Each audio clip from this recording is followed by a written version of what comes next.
Hello, welcome to the Positive Posting Conversation, the show about how to have a better relationship with your dog and cat. I'm Zazie Todd, author of the books Bark, Wag and Purr, and creator of companion animal psychology blog. My co-host, Kristi Benson, is a dog trainer and anthropologist, and she also works at the Academy for Dog Trainers.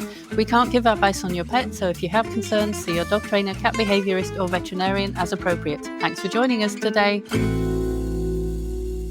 The book section at the end of this episode contains subject matter that might be distressing. If you'd like to avoid it, stop listening when we turn to the discussion of the books we've been reading. When you have dogs of different ages in your household, sometimes it might cause a few issues, or you might have to do a bit of extra work to make sure that both the senior dogs and the younger dogs are also happy, all of them. So we're going to be talking about that today. Welcome to the Positive Post in Conversation. I'm Zazie Todd. I'm joined, as always, by my friend and co-host, Kristi Benson. Hey, Kristi, why should we talk about senior dogs and young dogs as a training issue? Yeah, I think it's the thing that interests me about it is that it's both the same and different as regular dog. So when I say regular dog, I mean just like any two dogs might have issues that need training or management. But senior dogs versus younger dogs, especially puppies, can come up with sort of a new host of problems that we don't usually see, but then we can sort of predict most of the time it's fine, to have these two combinations together. But if we have issues, I think there's a couple of sort of types that we see over and over again that it's worth, I think, speaking about and sort of unpacking a bit as a training issue, as a management issue to help people who are experiencing this. Yeah, I think so. Definitely, because you have to sometimes give a bit of extra thought to senior dogs. I mean, senior dogs need a bit of help, extra help sometimes anyway, even if they're the only dog in the home. So that kind of is an extra dimension to a multi-dog household, I think. Yeah, for sure. So have you yourself had senior and young dogs in the house at the same time? Has that been something that you've had? Yes, and I think with Ghost and Bodger, it wasn't that way to start with, but Ghost was a very big dog and he was a bit older than Bodger, and so he aged quite quickly, really, and he had a lot of health issues, which didn't help. So when we had both of them and they were young and energetic and we could walk them both together and they seemed really well matched and that was really good. But then Ghost got older and he had issues, especially with his legs, and he just didn't want to walk so fast anymore. But also he was always into sniffing and he would want to stop and sniff everything.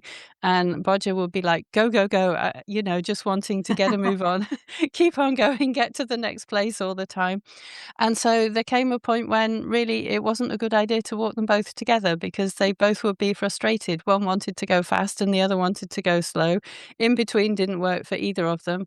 And so it became better to take Bodger out separately for a faster, longer walk and then Ghost for a slow walk. And that made sure that they each got what they needed out of the walk. But it also, of course, meant that walking them took twice as long because they had to be separate walks. So I think that was the main thing with those two. It was getting the walks sorted out because they were great friends to each other. So there were never any issues with them getting frustrated with each other or anything like that. So, yeah, and I think you've had some old and young dog combos in your home too. What kind of combos have you had? We've had pretty much every single combo, I think, that you could possibly imagine. Because when we had sled dogs, we had so many dogs in our house. So we did have quite a few, had puppies come into our family, as quite young puppies, as 8 weeks or 2-3 month old puppies, come in with dogs that were adults, but also with dogs that were seniors. So we've definitely had that dynamic. We've also had the dynamic of just, like you were saying, when you have a dog who's a little bit older who gets into that elderly phase and starts to experience physical issues. We've had problems around that too that we've had to train and manage for. So I think we've kind of had it all. we had adult dogs who were very dog social but didn't like puppies, which I think I'll probably say again is not that uncommon. Maybe it's not very common, but it's, as far as behavior issues we hear of as trainers, it's not something that makes you go, oh my goodness, I've never heard a dog with 5 legs. It's not like that level. Yeah, so I think we've had it all. Yeah, some puppies is an extra dimension in there, I think. So I think it's actually fairly common that once someone has a dog, like if they have one dog and that dog is starting to get old, it's fairly common for them to think of adding another dog to the household and likely a puppy as well. So do you think it's fair to bring a new young dog into a home with another dog? And what should people think of if that's what they're considering? Yeah, I think that one really is gonna come down to it depends on the dog. So, if the older dog enjoys young dogs, maybe not puppies, puppyhood doesn't last that long as much as it features in our memory of young dogs. But does your dog enjoy the company of other dogs? Even if your dog isn't that active of a player, is this a type of dog who likes other dogs, who enjoys the company of young dogs, who gets a little bit revved up by them, who just enjoys, maybe that relationship? Or is this a dog who really kind of likes having their own space, doing their own thing, maybe growls off younger dogs? You, what we really need to focus on is what's going to be best for the dog that's in the house already, not what's going to be best for the humans in the family, what's going to be best for the puppy. You really need to focus on, I mean, yes, the humans matter, but also we can't make our old dogs' lives worse. They have to either stay about the same or get even better with the new dog being brought in. So, and I think a really good point was you having to walk both your dogs separately. That's not that uncommon when you have dogs, especially with a big age difference. Or really different types of dogs, So, can your family as the humans handle the needs of two separate dogs? So, if the dogs gel and immediately become one blobby dog and you can handle them together, that's great. But if you need to actually all of a sudden have double work, double the training, double the walking, you can't take them to the vet together, maybe. Do you have the time and emotional sort of availability within the humans in the house to handle having two dogs? These are the kind of questions I think it's reasonable to ask.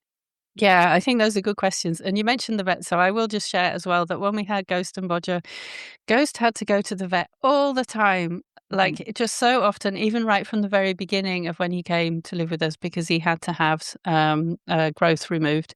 And so he was always at the vet, and Bodger hated going to the vet. So this Mm. gave us a great opportunity to take both of them. And Bodger came every single time. Our vet was amazing and said, yes, he could come. He came and sat in on the consultations, got lots of treats all the way through. So it helped him to get used to going to the vet. So that was good. But you're right. I Nice. think very often you might end up needing to take them separately to the vet as well. And that also is extra time as well. So, Yeah, yeah, and I've actually, as I've been thinking about this topic a lot, I started thinking about it as Timber, uh, my sled dog who died a couple years ago. As he started declining, he started having issues with another younger male in our house, Archer, our big livestock guardian dog. And I started to wonder, is there research about this? Because it felt very familiar to me as a dog trainer to be like, okay, this is something that happens and I need to manage for it. And I knew what to do, right? But I wondered, is this something that, are researchers sort of aware of this, or is the research really just focused on dog without bringing in this age dynamic? well, I picked out two things that I thought you would be interested to hear about that relate to that age dynamic in there. And one of them is really it's to do with dogs going blind because I think that's much more common as dogs become senior. And so there is a piece of research that asked people about their experiences when their dog went blind, what it was like. And there were reports in there of people saying that their other dog when they have more than one dog, their other dog who had not gone blind would kind of help the blind dog and would start acting kind of, they said, like a seeing eye dog, really, to kind of help them find their way around the home or just help them out a bit. And I thought that was really sweet and speaks to a really good relationship between the dogs there. So I thought that was really interesting. I wish my cat would learn to be a seeing eye cat for Pepper because I think he would find that quite helpful. But there's no likelihood of that happening at the moment. Yeah. But he could use it sometimes. Or he could use her learning to make a bit of noise when she walks up to him so that he knows she's coming. I think that Oh, doesn't yeah. happen. And there was another one that I found as well, which comes out of the Dog Aging Project, which seems to suggest that dogs live longer if they have another dog in the home. And I think the idea is that it's kind of social enrichment and good for them in much the same way that as people get older, those social relationships are important, Right. and having activities that we go to with friends and so on, it's known to help protect against dementia, for example. So it could be a similar kind of process at work in that those social relationships with other dogs in the home are being beneficial and ultimately helping to increase the dog's lifespan. And I think that's something we need more research on. But I mean, this project from the Dog Aging Project is doing so much at the moment. I'm sure we will get to see more research on that, and I think that's really interesting as well. So, Yeah, very um, cool. yeah, and so I mean, I think when you have a young dog and an old dog, the issues could stem from both of the dogs, or it could be that one of the dog, like the older dog, is having issues with the younger dog, for example. So, in your experience, Christy, which way round does it tend to be? We've had it, like, really strongly both ways. So when you're bringing up especially a puppy, so you bring a puppy into a house with a dog social dog, the expectation is that the dog social dog, the adult, will be dog social towards the puppy. You know, you have, "Oh, no, loves going to the dog park, loves meeting new dogs." It's not always the case that a dog social adult dog is friendly towards puppies. I think some adult dogs just some are great with puppies, and some see puppies as, like, a big nope. And I've seen this in my own house on enough occasions that I know it may not be something that we see a ton of, but we definitely see it happen. And I think it's a surprise. It's a surprise because you expect friendly dogs to be friendly towards the little teeny tiny puppy. Like, we feel very maternal or parental towards puppies, and so it feels odd to see an adult dog all of a sudden be inappropriate or aggressive even, or just like, get away from me. Um, so that's and because puppies are so delicate, emotionally, and we need to protect them so thoroughly and so carefully that this is a dynamic that I think really needs to be dealt with if it comes up in anybody's home. You need to protect the puppy in this case. But the nice thing about this is training works. You can train the adult dog to have a little bit more enjoyment of the puppy using classical conditioning. That's been my experience, and that's worked quite well. You can also manage very carefully to keep the adult away from the puppy as they grow. And puppyhood, sadly, beautiful, deliciously smelling puppyhood only lasts for a couple of months. And then all of a sudden you have a juvenile dog, which in my experience, the adult dog starts reading much more as a dog and starts behaving much more socially towards. So, for an example of this, I'll use Timber. Again, my sled dog adult was very dog social. Was fine with males, loved the females. And we had a female puppy Soleil come in, and he was just like, no, he had no desire whatsoever to be around her. And he wanted to correct her in a way that, correct in a way that we were not comfortable with and would not have been okay for Soleil. So we managed completely. Timber we kept Soleil away from Timber. We gave her little tiny timeouts. We used management, like physical management, to keep them separated. And it was fine. Timber still got a lot of play with all of his other, playmates. Soleil was able to grow up comfortably. And then at some point, Soleil became adult enough that we were like, okay, I think it's time for them to be able to interact a little bit more freely. And they did. And Timber then was like, stay away from my stuff. And Soleil was like, but never before have you been allowed to say that to me. So it's kind of interesting to see them Shocking. interact yeah, she was a little bit like, she gave us a look. If I can humanize her, she was like, mother. But at that point, she was well padded and she could handle it. She handled Mm, this normal interaction between dogs very well.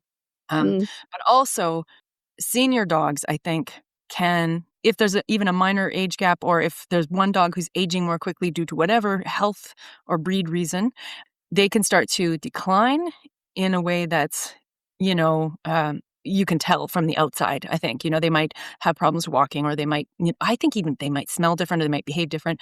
And sometimes a younger dog can start to then behave differently towards a declining senior dog, which is so hard as a dog parent. If you had these two dogs that have been friendly and happy for quite a while, and then you see this, not only are you dealing with the decline of a dog, which is very hard, you're dealing with your other dog behaving inappropriately towards them. They might become aggressive. They might, just behave differently. Again, it can be very tricky and difficult on the human heart, as well as we want to protect these dogs and make their final years as beautiful and healthy and comfortable as possible, right? So I think there's training for all of it, and both of them happens, and I don't think both of them are unusual or sort of antisocial or anything. I think they're kind of within the normal realm of dog behavior. Mm. Yeah, which I guess leads, I guess, to the question of being a dog trainer and living with this makes it, I think, a little bit easier for me. I think I would feel sad for a regular dog guardian who maybe didn't have this knowledge, who is dealing with this stuff. So why should a dog guardian call in a dog trainer instead of just resorting to Dr. Google for this particular type of training issue? Don't get me started on Dr. Google. I think the trouble is that there is still a lot of misinformation out there, and some of it, unfortunately, on dog issues will give you exactly the wrong advice. It will tell you exactly the opposite kind of thing to be doing. So it's important Mhm. for people to know that dominance doesn't come into play here when we're training for this at all. And unfortunately, people will still sometimes see that online. And the good news, though, is that there is a lot that we can do with training, with positive reinforcement, and with management. Management, as you mentioned, is really important too. So there is a huge lot that we can do to help and to make it so that all the dogs in the household are happy and all the people are happy with how they are as well. Um, and if you're struggling, I think you can make a big difference much more quickly if you get help sooner rather than later. And I think one of the other things is if you leave it and don't get help right away, if you've got signs of aggression or something like that, I mean, it's horrid for the dogs, it's horrid for the people in the house, and it can escalate as well. So it's a really good idea to get help from someone who knows what they're doing, a good dog trainer who can tell you, how you can help to resolve the issue and keep everyone happy. And it can make such a big difference. And I think it's such a joy to have multiple dogs in your home and to see them interacting with each other and hopefully playing with each other, maybe cuddling up together or, just hanging out together. I think we owe it to them to make it that kind of relationship, to do what we can to foster that kind of relationship. And so it's very important not to read Dr. Google and get things wrong. Yeah. Yeah, absolutely. I think the dominance piece is so important because I think that's where a lot of people instantly go, "Oh, the older dog is trying to dominate the puppy." Well, we don't really have evidence of that. Or as a younger dog becomes socially mature, at some point between the ages of about 1 and 3, the relationship between a young dog and an older dog can really change at that point, and aggression can burble up. And you can just see, people saying dominance, dominance, dominance all the time about this. But again, we don't have evidence of that. And even if that's the case, which we don't have evidence for, it doesn't offer any way out. Like it doesn't give you a good way of changing it. And instead, training, classical conditioning is my favorite here, but however you choose to train, with it be it classical conditioning or using some kind of like a series of trained behaviors like DRIs, will get you to where you want to be, you know? Whereas dominance is just says, well, that's the way that it is, and it gives you no hope, it gives you no way forward. So yeah, it's damaging and useless. Totally. Yes. And classical conditioning would be my favorite here, but I mean, that's not going to be a surprise to anyone because if you've read Bark, you know that I love classical conditioning. Yeah. But yeah, so training can make such a big, big difference here. But I think it's also not just a training issue because for people, it feels very emotional especially if they're seeing fights, that's very scary. But even before that, if your dogs are just not getting on together very well, that kind of hurts as a dog guardian. That's quite emotional. So do you think forgiveness has a role in handling these problems as well? It really does, I think. I think forgiveness of your dogs and forgiveness of yourself are both important and kind of separate. So forgiveness of the dog, if you have an adult dog who's being inappropriate and aggressive towards a puppy, that is so awful and scary, but that's just dog being dog. You got to forgive your dog for just being the dog they are, and then keep the puppy safe, obviously. But you can have this expectation that things will likely change as the puppy grows up if you have a dog social dog. So forgiving your adult dog for just showing normal dog behaviors or just showing a sort of unfortunate part of themselves. I have unfortunate parts too, you know? And We then all do. if you have that also unfortunate sort of relationship where the younger dog starts behaving inappropriately towards a declining senior dog. It can be very hard to forgive that younger dog. As you see your older dog, struggling with health issues and also struggling with, this inappropriate behavior. But again, the younger dog is just being dog, So instead of, I think, forgiving your younger dog for just showing this behavior and then getting right to the training, I think is so much better than languishing in the feeling of guilt, that I did this to my older dog. Maybe the dogs had years together happily, right? So I think self-forgiveness is the first step to then getting on with the training. Yeah, forgiving the dog, forgiving yourself for bringing these two dogs together, unless you brought two aggressive dogs together, unless there is some kind of, then maybe, yes, it's time to sit down and do a little bit of reflection. But typically, I think people really have a good heart when they bring dogs together. And then if things go south, there's a lot of guilt, there's a lot of anger, and all of that, I think, needs to be sort of forgiven. And just, we need to move right on to training, management, and getting these dogs happy. Yeah, totally, totally. And I like what you said about people having a good heart when they bring these dogs together, because I think people do it because they know or they think it's going to be really good for the dogs. And that's partly why it can be such a shock if something doesn't work out quite how they hoped. Yeah, for sure. So we didn't really get that much into training options. And I think that's a little bit of a deeper dive. So I would encourage everybody who has these issues to reach out to a good positive reinforcement trainer. But management is something that I think we can talk about as training tips, in an Yeah. effective way right now. And they can really be a lifesaver with this type of problem, and a welfare saver, both, if you have a puppy or if you have an older dog. Management can be very, very useful and immediately make everybody feel better. So I thought it would be useful, you and me, to just do a little bit of a round robin back and forth. Useful in dog-dog dynamics, helpful in dealing with this old-young dynamic. So you give your one, I have about 3, so let's go back and forth. Okay, well, I'm going to start with planning beforehand, because I think the more planning you do Ooh. before this happens, then the better you can make it work, because you want to get things off, off to a good start. So if you are planning to bring another dog in your home, think beforehand about how are you going to manage the walks? How are you going to make sure that you've got time for both dogs? How will you deal with it if each dog wants like their own one-on-one time with you? How are you going to make time for that? Who in your household is going to do the different things that are needed? And if it's a puppy that you're bringing in, who is doing the puppy class part and making sure that the puppy gets socialized, and who is going to make sure that the existing dog is still getting everything that they need and not being neglected because of the puppy. So the more planning you do in advance and thinking about it, then I think the easier it is to make it all work. I love that. That's nice and big picture. So yeah, I do love that. My first one is much like a smaller detail, but I like baby gates instead of Mm. crates. If you're talking about elderly dogs, I think baby gates give them, obviously, if you have an elderly dog, you find yourself with like 8 different beds of different thicknesses, and somehow 3 of them always end up piled up. So baby gates give them the option of picking whichever bed they feel their old bones need at that moment. So that would be my first up. I love that. And I think the details are really important when you're thinking about the comfort. And older dogs, especially, you have to think about their comfort. And I guess another one for me would be just staying on top of medical issues for the senior dog, because if they are in pain, they might be a bit cranky. If they have other medical issues, that might make them a bit cranky.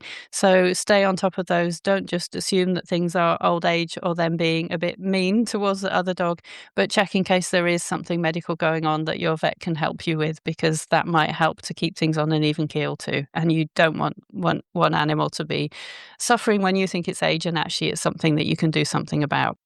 Right. Yeah, absolutely. For sure.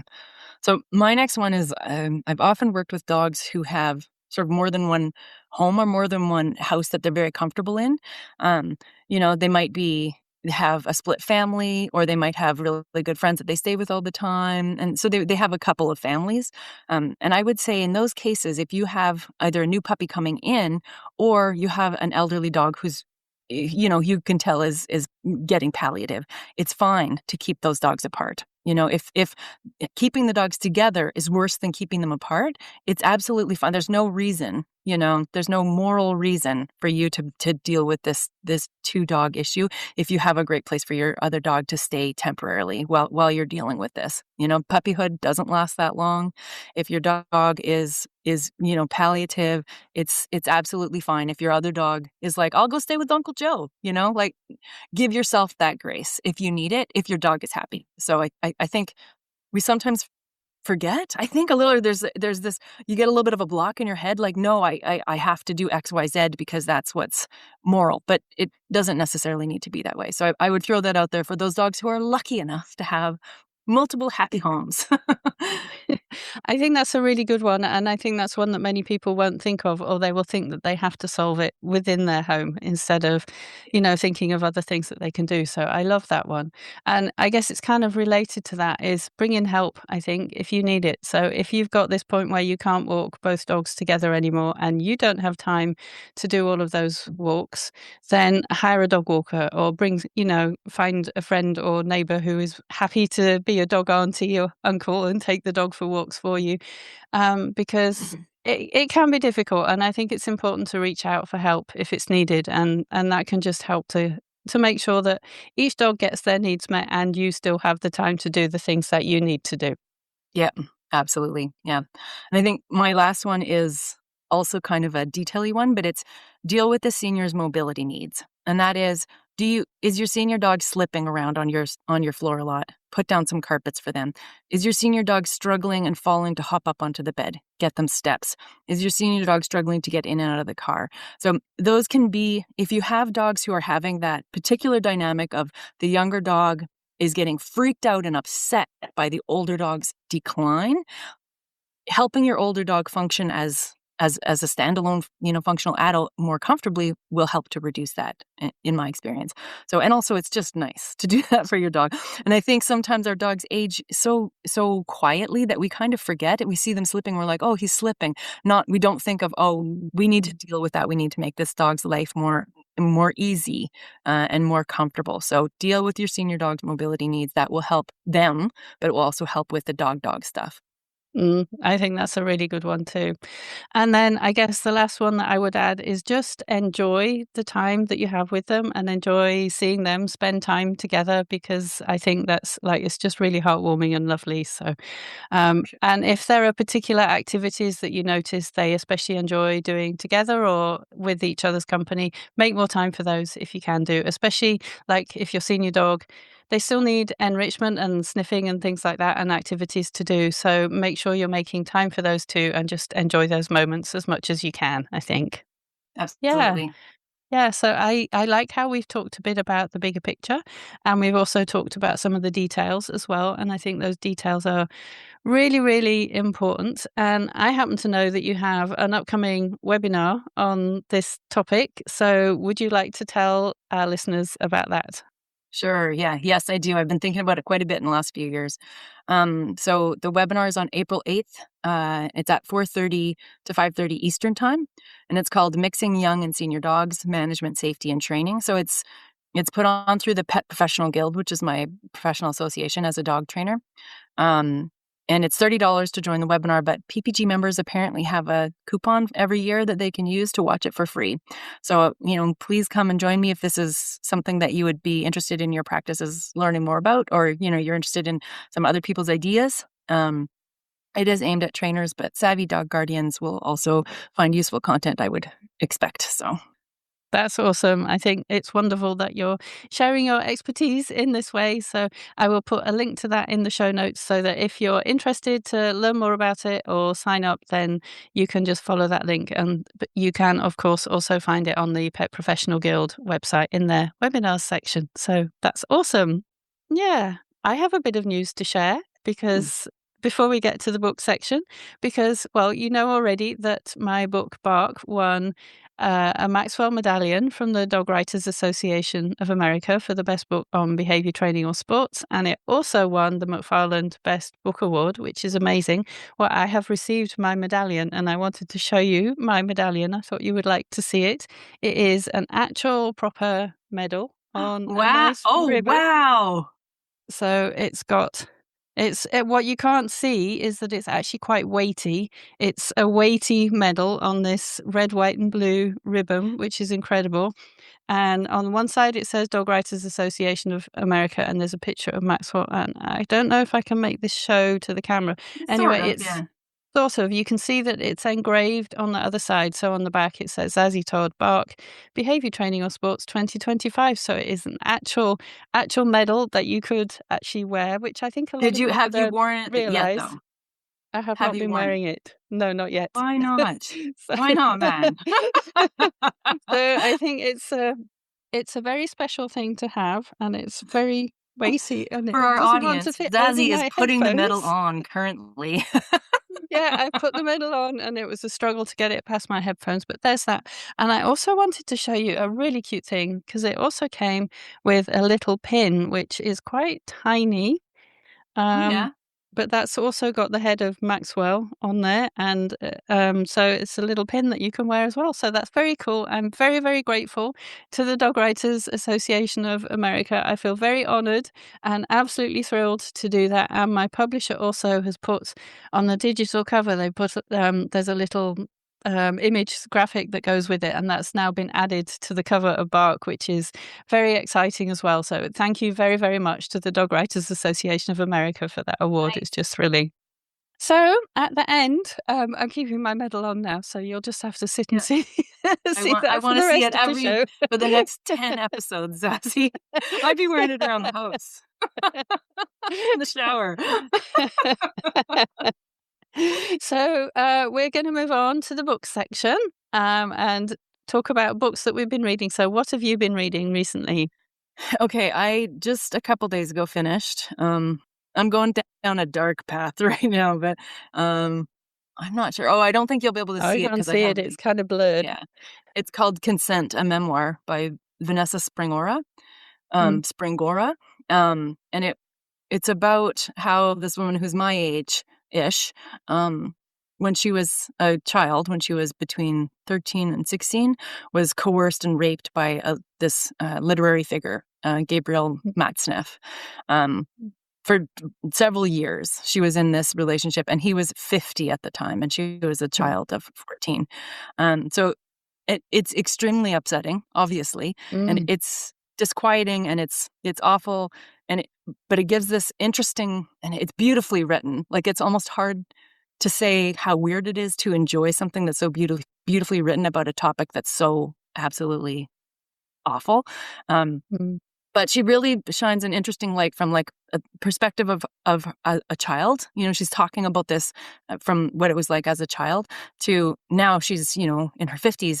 I think she probably wrote it when she was in her late 40s, and really just slaughtering uh, you know, the entire human infrastructure that allowed that mm, relationship to not relationship. I hate it when people call it a relationship in the reviews that I read.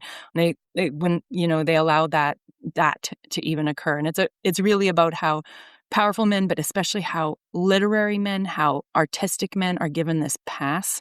This dude wrote about sodomizing children, and these books were published, and it's you can just, like, feel yourself stuttering, like, "Well," doctors, lawyers, bureaucrats, policemen, they all just gave them a pass, and seeing it unfold, it's worth reading. I listened to it. It's worth listening to. It was really well narrated, and it's translated from the French, so it's really well translated, but, oh, man. Yeah, especially in today's environment, with Epstein files always being thrown in our face and stuff. It was so relevant, awful, but do recommend. relevant and awful, but I guess she tells her story, and good to see from her side. Yeah, Yes, very challenging, challenging reading yeah, by the sounds of it. yeah, Yeah. Oh well, absolutely. thank you for telling me about that. Mine is a novel.